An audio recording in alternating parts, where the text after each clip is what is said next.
you afraid of the dark? I fear the day that technology will surpass our human interaction.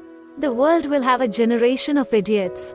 Dark Reality presents the truth of social media. Our day starts with Instagram and ends with Snapchat. Our lives revolve around these platforms. We have become a slave to social media.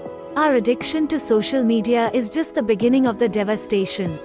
Our addiction to social media is just the beginning of the devastation. The real threat is the impact of social media on a teenager's mind. We are living in a time where appreciation from social media is more important than mental peace. This greed of followers, appreciation, and social validation leads to anxiety, depression, loneliness, and fear of missing out in the minds of teenagers, which eventually leads to suicidal thoughts in the young mind.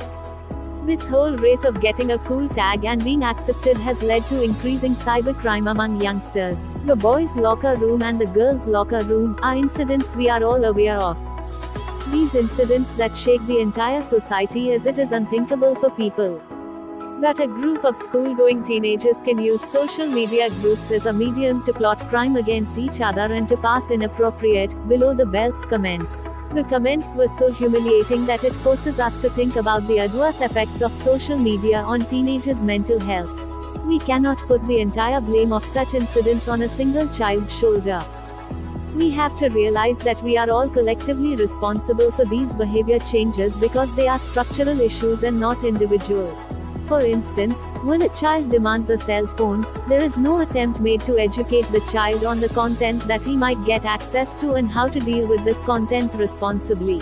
It is important that they are made aware of both the positive as well as the negative consequences of the cell phone and the information on the internet.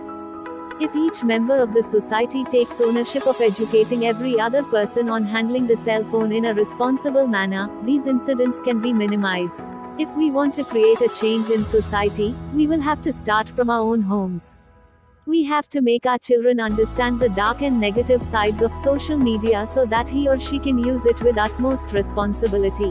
What you see on social media, maybe it's not absolutely true. What you think about it, comment below. Hope you enjoy this video. Like, share, subscribe and hit the bell icon. See you next time. Till then, have a nice day.